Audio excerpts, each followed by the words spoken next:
All right, I'm Gregor. Full disclosure from up front, I am not an expert. I'm going to talk about Seiðr primarily. I'm not an expert on that, but I am working toward being good at it. And so hopefully that actually makes me fairly qualified to talk about this, because maybe other people are also interested in working toward that. And I just want to introduce some things that I kind of wish I had known before I started going down exploring, and hopefully put some things into a nutshell that'll make it easy to at least get started with working on Seidr yourself. I'm actually not going to talk about Galder or magic otherwise, because that would take forever. So I do want to focus on Seidr in particular. So anyway, let me get definitions out of it. There's at least 4 concepts that we need to even go any further. The first thing would be, I'm going to define Seidr. This isn't necessarily the only definition, but it's a good working definition as far as I can tell. And this is my own formulation. Achieving trance states to commune with spirits for the purpose of revealing knowledge or performing tasks in a Northern European cultural context. So I think I was actually asked directly to talk about shamanistic practice. That, of course, would be a huge topic. If you want to read about it, Markia Eliade's book, Shamanism, we'll talk about the broad concept of shamanism. I'm keeping it within the Northern European cultural context. I do, however, think that Seidr can be, with tons of qualifications, adequately described as Northern European shamanism. I think that's actually a fair way to say it. Some people have problems with that. I do myself, but with some qualifications, I think that works. So that's the definition I'm going to be working with. And the trance state part is really the kernel. Oh, let me add to this one thing. Achieving trance states with the aid of music and sound. And that, I'm going to have to I'll keep bringing that up. And it's part of the definition, because I have to keep talking about it with the other concepts that I use. Another thing we need to discuss is a distinction between personal Seidr development skill and actually performing Seidr ceremonies for groups. What we have in the lore, in a lot of ways, is not much, but I think it's enough to go on. But one of the primary things we have in the Saga of Eric the Red is a description of a Seidr woman doing the ceremony. So we get a description of what she's actually doing in front of the people, but she had to do tons of stuff to get there to even be able to do that. And I think that's actually probably what we're all primarily interested in. And in recreating these things, reconstructing these things, and practicing them in the modern day, is how do we get to that point to do the same kind of thing? I am primarily not going to talk about performing the ritual as a group for other people, because guess what? I've never actually done it. I am still doing the personal development work to get to that point. So I want to talk about, again, as briefly as I can, and then we'll open it for discussion, things that you can do to get started with that personal development. Another concept we need, before I get into that, is utiseta. This word comes up in the lore, and it basically just means sitting out. Most of the times in the lore, that's discussed as doing kind of a ritual on their own in a graveyard, presumably to access the spirit of the ancestors. I actually consider you don't have to do it in a graveyard, I don't think. To me, anytime you are practicing to do Seidr, again, personal development work, and you're doing that in some sort of setting, you are sitting out. You are doing the same type of work. Now, you can do it in a cemetery. It might even be a good idea. but I don't think that's the only thing that necessarily counts as singing.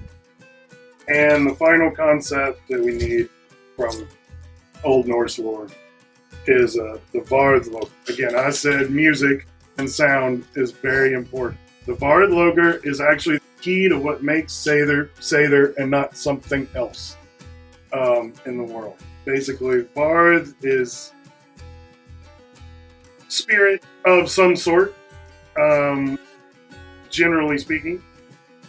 And Loker means, well, a lock, to grab, to access, to catch, is how I like to think of it. So it's a song that is intended to pull the spirits in, to catch them and pull them in. And again, this is the key to actually doing Seidr, is having these. In the Saga of Eric the Red again, the Seidr woman asks for a young girl or she has somebody come and sing the traditional song that she needs to get the spirits to come. This young woman is like, yeah, I think I heard that song one time, like when I was a kid. My nanny sang it. I don't really remember it that well, and I'm a Christian and I don't really feel like singing it anyway. She's like, oh, you're gonna sing, or I'm not doing it. She's like, okay, fine. So she sings the song, and apparently it's amazing, it's beautiful. It's so beautiful that even the spirits that didn't want to be here had to come, she says to me. Now, we don't have traditional Vardloker. There's some instances in Sami culture where maybe there are similar things that might be those, but we don't know. We don't have them. There's no young girls who remember these anymore to ask to sing it. So my opinion is that through personal experience and lots of hard work, we have to find our own. And that I'll talk about as we go on. In fact, I'll probably bring it up several times. Now to the nitty-gritty, how to do it. Step 0 in any mystical exploration is having a meditation practice. What was it I said here when Josh and I were talking about it? I said if you can't open your awareness in Midgard, how are you going to expect to do it in other worlds? How are you going to expect to do it with spirits who are coming from all over? You have to be able to quiet your mind, relax, and be open to experience it, because this is what this is about. It's about having visionary experiences. Again, if you can't open yourself up to the wind, birds singing, the crickets off in the distance, even cars, if you can't pay attention to all these things, and then the sun, clouds, trees, if you can't take all this, you're not going to get very far in any kind of vision. Yeah. So would a Vardloker perhaps be an advanced sort of like meditative aid, perhaps? So I'll get to that in a minute. Okay. But I will be answering that. So a good place to start is just to begin with a basic meditation practice. The basic place to start is just knowing how to quiet the mind in the first place and open the awareness, I would say. Because that meditation is, and I mean it in kind of the same sense that Buddhists mean, quieting the mind, because you have lots of thoughts that get in your way of things, right? They call it, in Zen, they call it monkey mind. And once you stop and start paying attention to that, you'll notice there's just tons of things flirting. You need to be able to get that settled a little bit, like a puddle of water that's been undisturbed. The sediment kind of sink, then you have a clear puddle. So that's some kind of meditation practice is really, I think that's step 0 for any, if you want to do occult, ceremonial magic, whatever you want to do, you start there. Anything. So I have to bring that up. As far as actually then working toward doing more Seidr specifically, we're all heathens here. We're familiar with this. Hallowing a space and making offerings is step one of actually, okay, I've done my meditation, I'm kind of relaxed, now it's time to, and the key to me with offerings is I think it matters to speak out loud. To whomever you are intending your offering to be for, speak out loud as if they're there. Because guess what? They are. Right? Yeah. So when you say consecrate, like hallow the space, I mean, that's kind of like the same thing we do when we come to a bloat. We hallow the space before we have to, is that kind of the same thing? Now, I think if you're doing personal Seidr practice, you can simplify all that quite a bit. I tend to not do full-on bloat. I tend to keep it really simple. Hey, I brought these offerings for whoever I'm intending to be there or whoever's here to take them. So I tend to just be I focus on the offering itself more. But if you do, the hammer sign or something like that to hallow a space, you can do that in that case as well. Whatever kind of practice you might have for making a space sacred, that applies in this case to this term. Now, to get to the Seidr part itself, it's so simple and yet so complex to even talk about.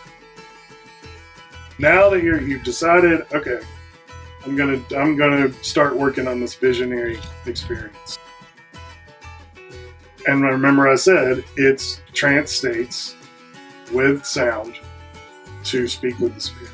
Now you got to get into your trance state somehow. And a lot of that is experimentation of what's going to work for you and what isn't.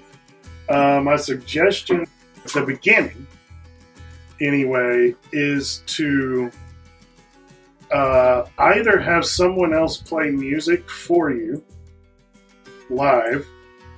If you don't have somebody who can do that, you can use recorded music, or you can play something yourself.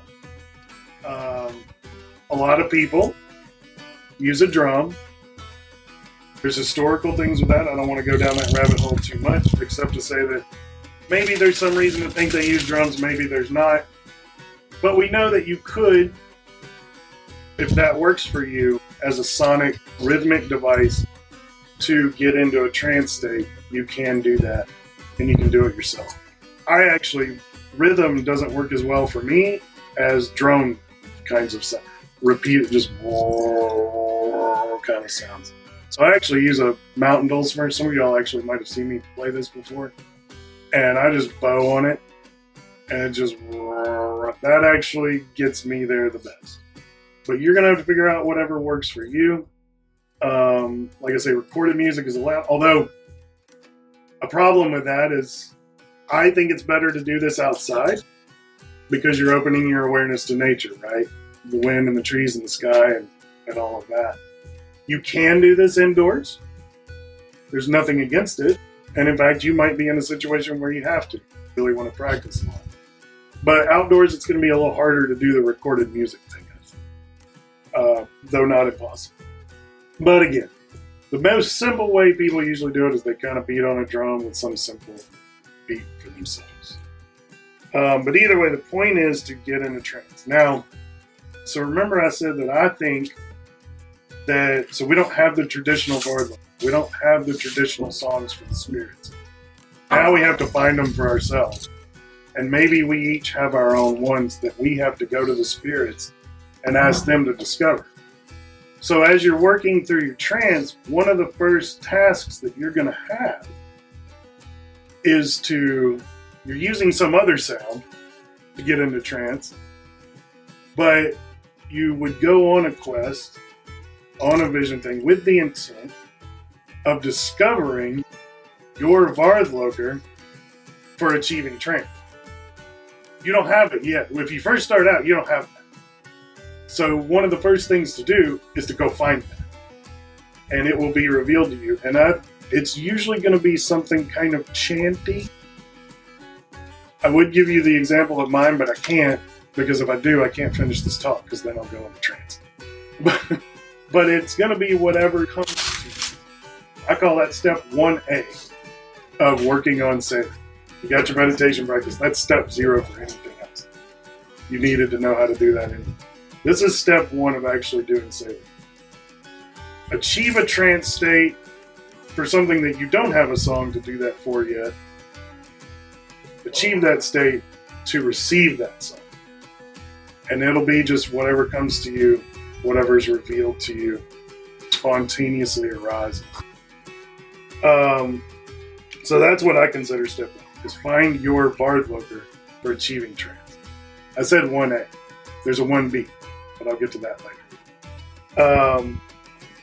So step 2, again, this would be separate sessions, maybe many months. So you might have to practice each of these different steps. You're not trying to eat the whole pie at once. No, you can't. Right. The steps are not one session. Yeah, unfortunately. They can take however long. So project 1, find your Vardloker for achieving trance for yourself.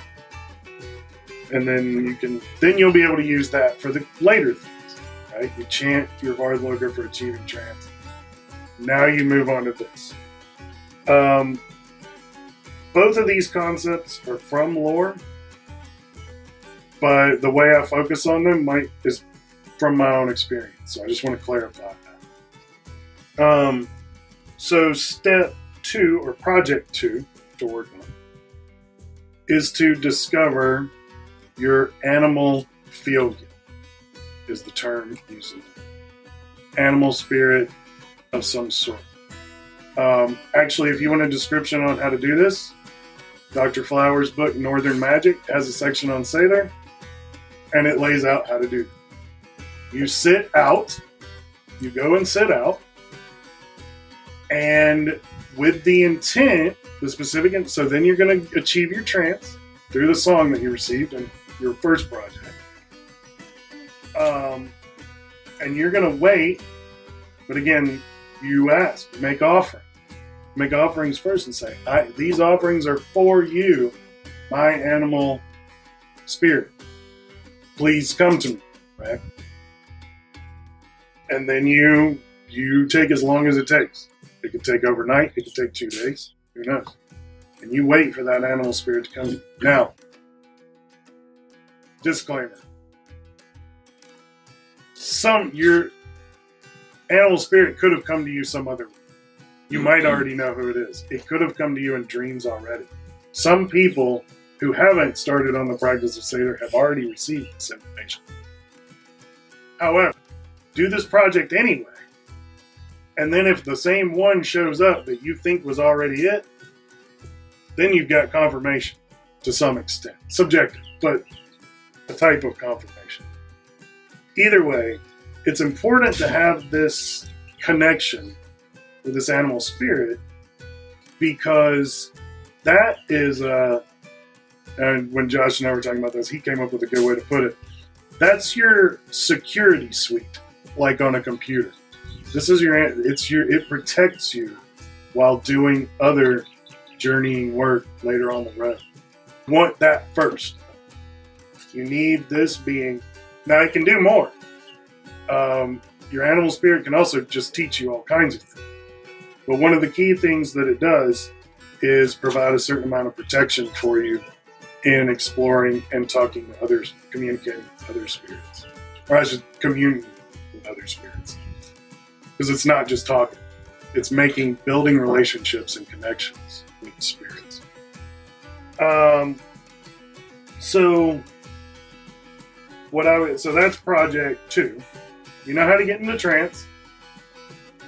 Now you've connected with your animal protector spirit, protector, teacher, guider spirit. But mine is a wild goat. Don't know why. And you might not, it can be surprised. Sometimes people are like, yeah, I want a bear or a wolf or something, Well, yeah, you get a dragonfly. Who knows why? But you better roll with it. So if I understand from some of the lore, it doesn't necessarily, it's not always like what we consider like biologically correct animals. Sometimes it might be something a little bit out of the ordinary. I forget about that point sometimes because mine is sort of a straightforward animals, wild goat. Not the domestic kind of goats, the really stocky up front. wild goats is for mine, and that's a pretty straightforward animal, but Josh is correct. It can be sort of half animal, multi-animal mixes. It can be animals that don't exist in Midgard. Or it can be, a wolf/deer thing. Combo. It can be some sort of weird hybrid of that makes it seem like not even either of those. Yeah. We're talking about other worlds here, not just Midgard, so be open to whatever comes along.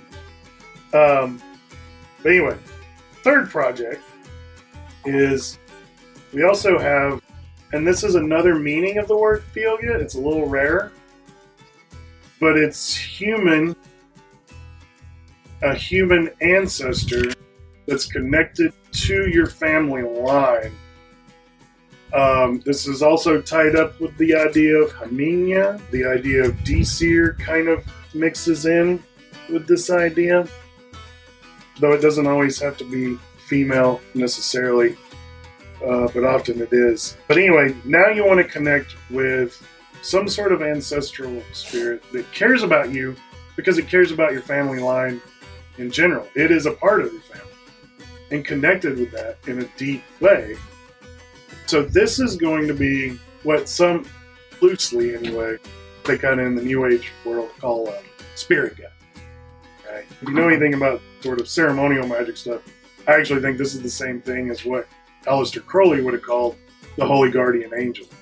But we just have a different kind of connection with that idea in a Germanic context.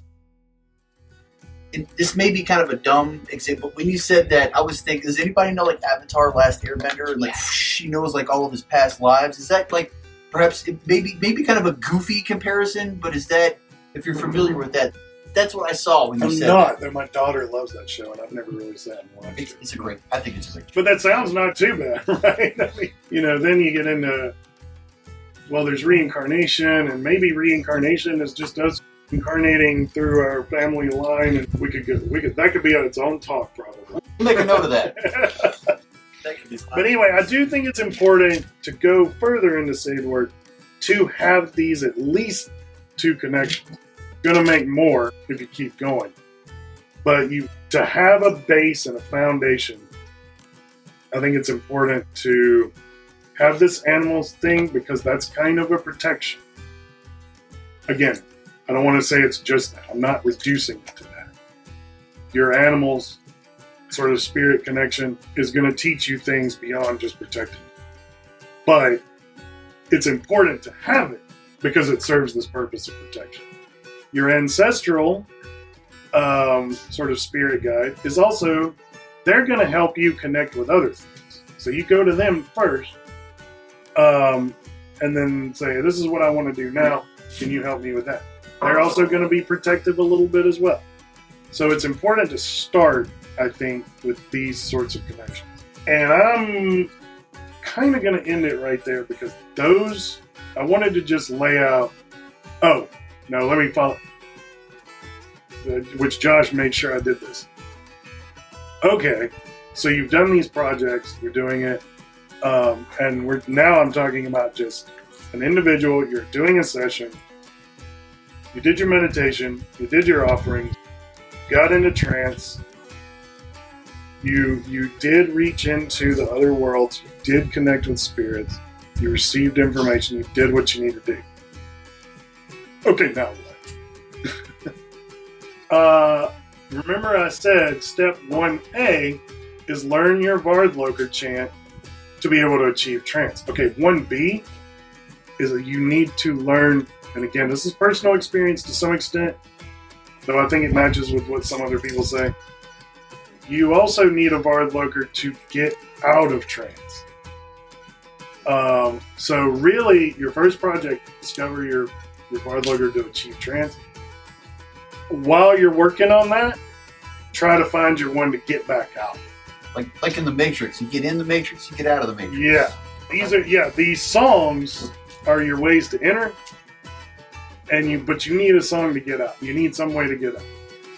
So you've done your work, you've achieved everything you needed to do, you need to bring yourself back out. Again, I'm talking in the personal development sense most of this time. The way this would work in a group setting is you have other people who've also done this personal work assisting you. You would teach them your personal bard longer. It's the plural of it. Maybe I forget. But the songs. You would teach them your personal songs. They would chant these songs to get you to where you need to be. And then you can signal to them, okay, I'm done. They're going to chant your song for you to get back out. Again, I know that those are things that can be done. I actually haven't done those things yet.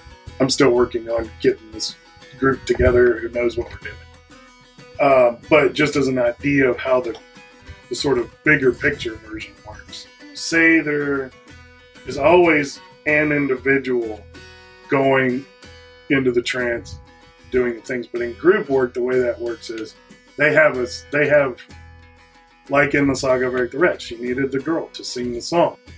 Right? Building the group work is having other people who know the right song to do what you need done. And it gives you, so you don't even have to do that anymore. That's further down the road than I even am. But that's sort of a goal. Hashtag goals. Life goals kind of thing. There's plenty more to talk about, but I'd rather talk about what people are interested in hearing about more than the rest of what I have on these notes. This is probably one of the first times in who knows how many, like 1,000 years, that we're starting to talk about this again. Got to start at the beginning, right? Right, and that's why I just want to lay out as quickly as possible. Here's how we get started, at least, and maybe the rest of it comes from exploration, and we'll find out. But you said you have to focus on a way to get into the trance. You have to find another way to get out of the trance. Is there a chance that somebody can stay stuck in that trance? Yes, and that's a lot of what mental illness is in this world, and that's all I'm going to say. Do you have the source book of Seiðr? So, we have Dr. Flowers here. I was actually going to bring a pile of books that I suggest.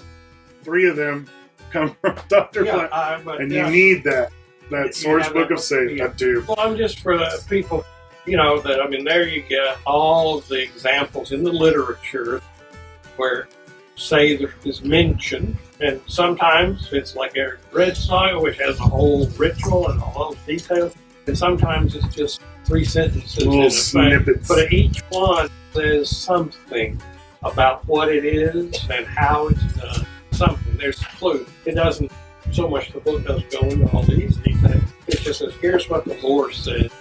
Now you can go with it or not. You pretty much have to have that. Oh, you don't have to have it because you could have all the disparate sources. That book is valuable. It's all right there. Yeah, just every mention, and it's tiny. We have things like maybe we should put together a book list. The same life and sounds of Seiðr, which can just destroy people, just kill them on the spot. And then you'll see. But one thing that I hope you will someday experiment with is the idea of Seidr, which is the platform, which is always mentioned. And even this one saga that talks about there's a whole family of Seidr practitioners, and they want to kill a guy inside a house. They get on the roof of the house and use the Seidr light, which is, and that droning sound, you've heard tube and throat singing. That's what I think Seidr light, which is a vocal performance, sounded like. It's a kind of a droning thing. But they get up on the roof. Why? Again, they're like, well, we don't have a platform here in front of this guy's house, so we'll just get on his roof. But the idea of separating, I think, your body, from the ground, so that you're ungrounded, you are in the air, on a platform. Which, by the way, I didn't mention. So that becomes kind of more of an issue for the group, the actual performance. So ultimately, the goal is to be good at this enough that you can have normal people come to you and ask questions. And in that case, you need to be on the elevated seat. However, I think during the personal development stage as well, I sit in just a chair, a normal chair, but I think it's better to do that than to sit on the ground for these reasons. There's something important about it. Right. And I didn't read the scholars is so huge that the other performers are also up there on it. Yeah. You know, so it's big. You know. Now this takes a lot of effort for a lot of us to work toward having it's no more effort than some people use to build playgrounds right. for kids. It's 4 posts, a platform. Right. You know, it's very simple as far as the magical chamber, whatever is concerned. But there's a lot of stuff in that. That's all I would suggest. Anybody interested should have that just to see this is what it looks like. And what do you think about the idea that it has got a reputation as being something evil? In the lore? Yeah. Yeah. I think some of that is that our sources come from a Christian period. I don't want to say, though, that that's all of it. I think some of that, though, is based around the saga of Eric the Red. We just know that she was a traveling soothsaying woman. It doesn't say where she's from, per se. So there are some people, actually, part of my answer is actually going to come from that YouTuber, Arith Herger. But I kind of agree with him in this case, that some of that actually comes from a certain amount of racism that the Nordic people had with the Sami and the Finns. So it was kind of there's these people that do this magic stuff, and we highly respect that when we need it, but otherwise, that's what they do over there. You know, that's what those primitive people do. And I think by the time of the sources being revealed, at least, there was that sort of tension historic. But one more thing. Beyond even that, I don't know how far to go down this rabbit hole, but there's a writer named Colin Wilson, and he wrote many books about the occult in general. One of them is called The Outsiders. In this book, he argues that magic and mysticism has to be outside of society. It has to be wrong and evil by normal society standards, because part of the point of it within the individual mystic or occultist practitioner is to break down cultural conditioning to some extent. And the ways to do, I mean, if you know about Tantra much, Tantra, we don't think of this as a big deal. One of the tantric practices is eating beef. Oh.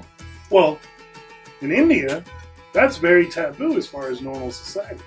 One of the ways to achieve altered states is to do things that you've been brought up and trained to think are wrong.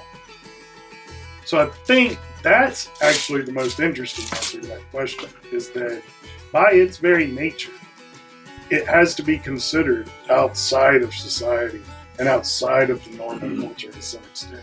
And that's the idea of the hedge witch, too, right? That they exist at the borderland of society and the wild. And magic exists in the wild. That's the bad, scary. Sometimes you see that they, use the word heavy in connection with it, which perverse sexual practices, right, etc. and so forth. And, so that they would, or that it is woke womanish.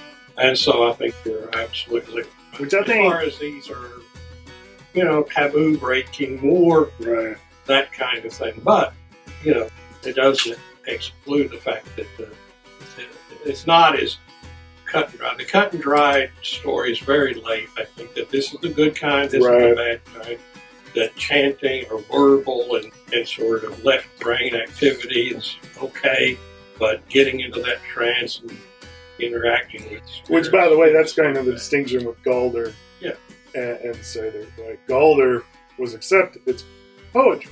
Yeah. And men do poetry, and that's a good thing. And it's it's magic, but it's magic done in poetic charm. You don't lose consciousness. Right. It's You become direct. hyper-aware, conscious, etc. Yeah. Whereas the other, you're sinking down into kind of a dark space Right. and looking at more scans. Although in the Heimskringla, it's specifically pointed out, of course, that Odin learns this. But who does he learn it from? From Freya. Right. Freya. From a female. When you're This- in the trance, Yeah. what all things are possible to do or perform while you're there? Okay, so that's the rest of these notes here. I was kind of hoping that would come up. So, like I said, I wanted to introduce the things that I think almost have to do. Like your basic ingredients. You gotta have an ancestral connection. You need an animal spirit connection, and from there you can go on to do these other things. I actually have listed to some extent what those are. So that I've considered that 3 projects, right? So project, your mileage may vary, but project 50-ish is use these exercises and these practices to connect with a deity that's associated with Seidr and that knows how to do it to teach you graduate level, right? Grad school level Seidr. One of the primary one you go to, as just brought up, is Freya. She pretty much originated this shit. One thing to do would be to go to her to teach her. Odin, of course, is also an obvious answer. Odin did have to learn it, but he did in fact learn it. So you can use Seidr to go to Odin and say, hey, please, nicely, share with me what you know about this. Please don't break me in doing so. Don't demand anything of Odin. I think you can also. I think Freyr is also a teacher of Seidr. This is a little less common of an idea, but I think the story of him finding Gareth. First of all myths are many thousands of things within each myth. This is just one angle on the whole thing. I think it's actually a story of Seiðr initiation, and it is about him. And I do want to. That's good that came up. I do want to impart this. Seidr, at its core, is about love and connection and building loving relationships with spirits that normal society people aren't aware of. That's what that story. It's him finding him. So one of the things about Seidr, and this came up when Josh and I were talking about it too. You got to want it. You pine for these connections, just like Freyr did for Gareth. He saw her from the high seat, from Odin's high seat.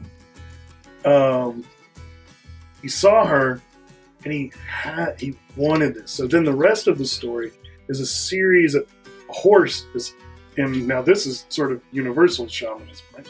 Horses, riding the horse is a metaphor for taking these otherworldly journeys. Skirnir actually does it, but arguably Skirnir is Freyr in like his astral form, for lack of a better way to put it. That's one interpretation anyway. But either way, the rest of the story is a series of events that ultimately culminate him in having that connection, building. But I could go on about that for a while. So what else can you do? You can use to speak to deities, to communicate with deities. You can use it to communicate with land wights of a particular place. And I think that's a very valuable thing to do. What else did I say? That's a good one. So What in about much, killing your enemy? Okay, so you can also use it to. So I personally focus on Seiðr, at least right now, in my workings through this, as a way to do seership and receive information. So there's that distinction. There's having knowledge revealed to you through the spirits, through trance, with song, to connect with spirits. And then you just go ask them stuff. Teach me this. Share with me this. Tell me what happened at this place at this time. Tell me what's going on with somebody that's far away. Whatever. I mainly focus on the revealing knowledge part myself. However, you can also go to the spirits and say, hey, do me a favor. Now, I do think Seidr, the word kind of gets used for magic in general.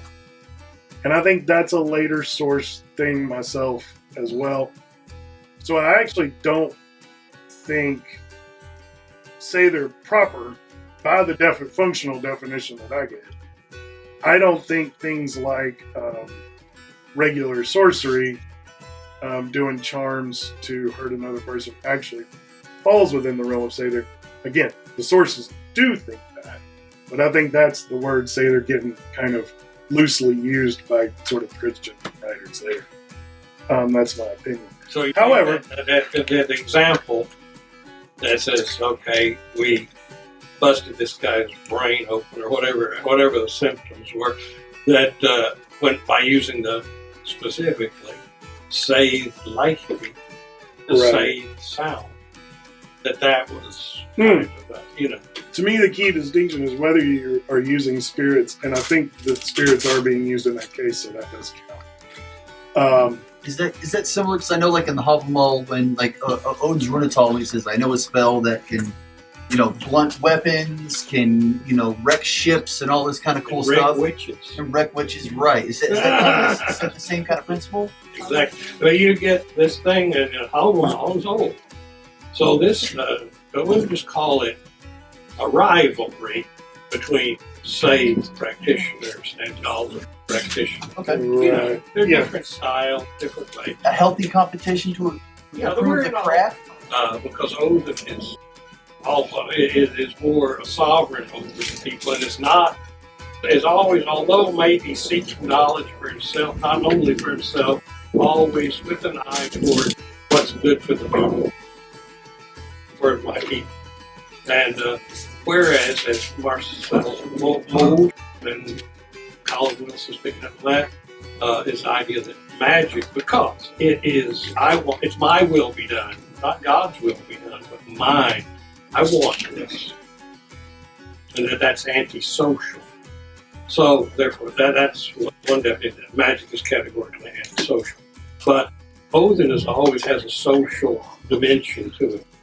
He has to look after the health of the whole. Because he's got Ragnarok to think about. Right, that's this whole mission, this thing. I've got to hold this thing together, and when it breaks, which it inevitably will, how can I survive it and have my chief exponents, Balder, and so forth, survive, to stave it off as long as possible. When it comes, know how to survive it. But maybe the Seidr world was more of a, I didn't have that political dimension, if you will, that cosmic. It's more practice with it. So there might have been competition or disagreement over that. The Seidr practitioners, because we see this in the runestones, which are, pagan. I mean, they're not just Christian people. That these are, and the Seidr seems to be used as like it's sorcery. It's something you got to be afraid of, or something that might harm you, or a practitioner of it might harm you. There's a risk involved. Yeah, and there's nothing wrong with that. That's fine.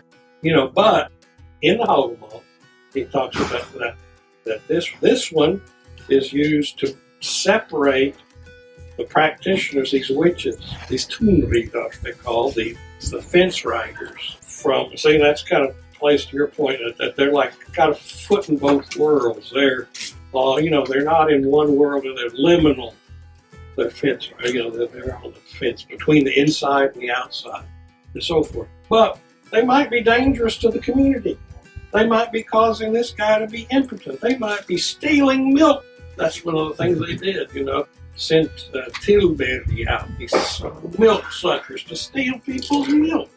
Things like that, which shouldn't be happening. So when they're out and about and harming the society, I know a room that can separate their bodies from their spirits, and they won't be able to find their way back to each other.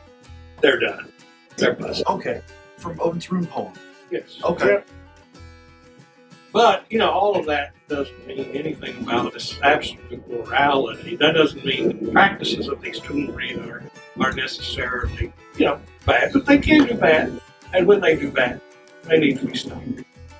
That's And here, I know one that can do it. Right. I got to be watching out.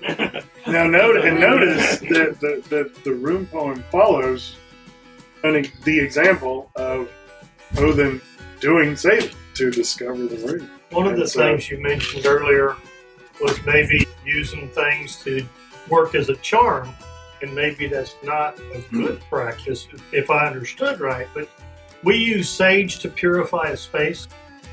If we use herbs and other things if we use music to reach us into it, isn't that the same things as the charms? Well, I wasn't saying that was bad. I was just saying that the using of charms, more straightforward charms, became an accepted practice at the time that the more going into trance part became unaccepted. I don't think there's anything wrong with using charms. I mean, it's just another way of doing it. Okay. I don't personally have a problem with that. In fact, I do that too. Yeah, go ahead. What's your idea about your plan B having your spirit guide, ancestral spirit guide? Oh yeah, Rather than Step showing up 2. in a physical manifestation, like actually physically appearing to you. Like, is that a common occurrence? What do you mean by So the physical? reason I asked, I had an experience back in 1994. This is before I ever came to get the drink. I lived in a sanctuary home, and my mother, she had a couple of miscarriages before I was born. I was born many years after my last sibling. So sometimes I feel like I wasn't even supposed to be here, to be perfectly honest with you. But anyways, I was at home alone, getting ready to go to bed, and I lay down on my bed, and I had this energy that came up from underneath my comforter and actually tapped me on my middle right toe. And then about 2 or 3 seconds later, it came up to me in my right ear and said, "Scott," like 3 times in a row.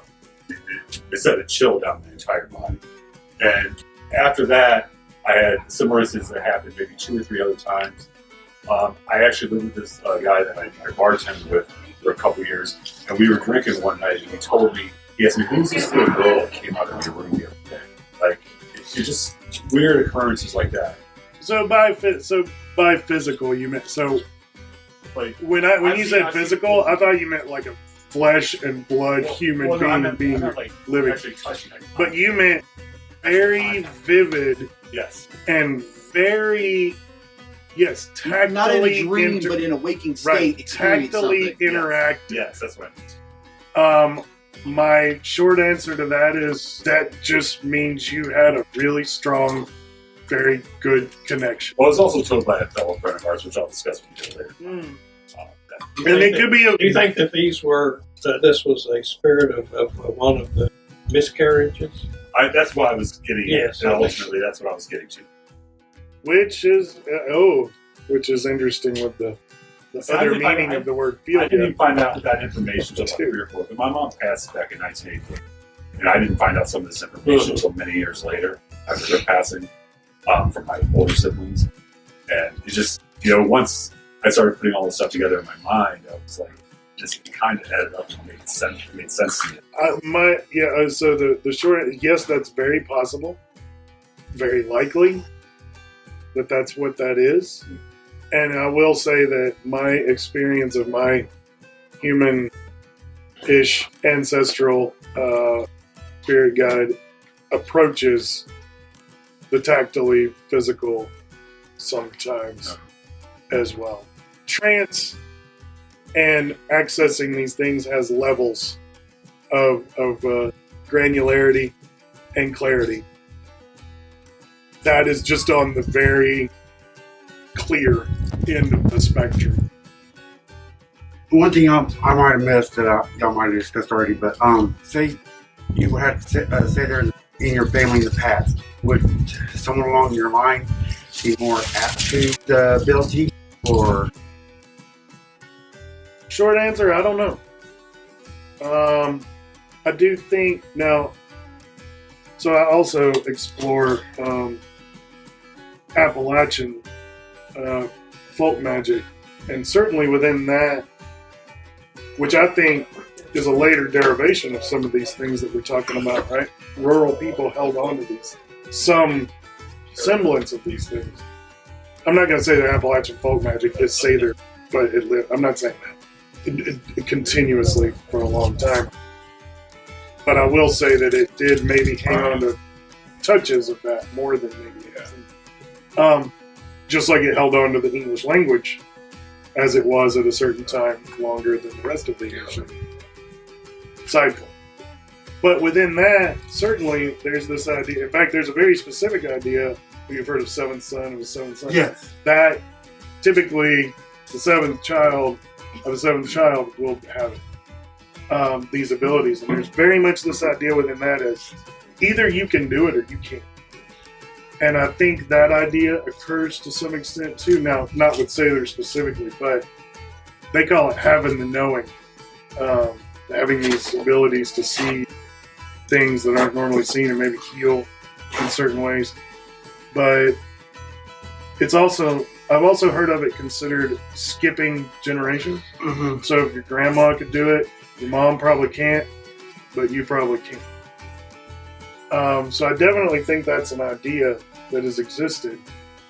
In my experience, I actually have no idea whether that's what happens or not, but I think, like, you know, musical ability might be more prevalent in families. Yeah, because I've read that it does happen some with shamanism also, where yeah, you got a shaman, you know, so many generations back, and then, you know, later generations are more prone to have the abilities easier than, you know, than others would. Right.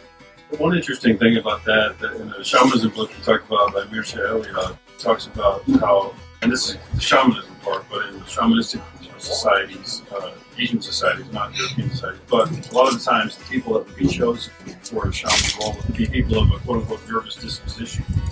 So that's interesting because that's connected with the idea of being a social outsider, right? There might be someone who, you know, might be kind of neurotic, might be kind of introverted, might be kind of think a little differently or something like that. A weirdo? Yeah, weirdo. Yeah. Okay. It just has a weirdo has a place within an authentic tradition, right? So then also it ties into the genetic part, because one could argue possibly that if you had a genetic predisposition to being kind of an outsider, being kind of weird, then in traditional societies, perhaps you might be a prime candidate for that type of role in society.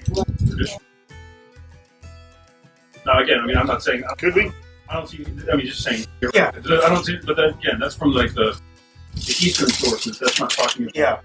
I don't know of any direct evidence necessarily for that within European sources, but I think it's evident also that within the European sources that Seidr practitioners were people that were only like him and Edward talked about are kind of outsiders. Yeah. So, You know, kind of like what I said, you know, we lost so much of our lore, you know, that we don't really know too much about it. Which likely, I mean, and that would be, you know, likely your outsider status might start with your family being outsiders in the first place, right? So it's not even necessarily anything super mystical other than just, yeah, well, you know, we got treated like, we got outcast, so I guess I'm an outcast. Well, now I've got plenty of time to do Seidr. Yeah. I guess kind of the idea they're already kind of isolated. They're naturally going to want that connection more. Right. So, yeah, maybe. There could be something to that. Yeah, because in shamanism, I studied some tribal shamanism. I really got into much of the European, especially Northern European shamanism, because I didn't know much about it. And well, if you didn't come away from this talk with anything other than we have that. Yes, we do. we do. Well, I've learned about it, but it's something I haven't really done much research on yet. It's something I do want to look into, because there is shamanism in my family line. Okay. I'm even believing that in the family line of, you know, from Northern European, because there was also a lot of preachers, you know, and I believe that where it's a different God, but, you know, still it's basically this. I think once you have that spiritual connection. Agreed. We have to. Well, that's a big topic.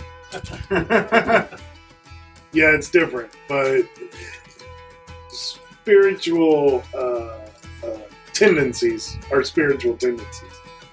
They occur within the context of some culture, and the Christian culture is the culture that most of our families have. Yes.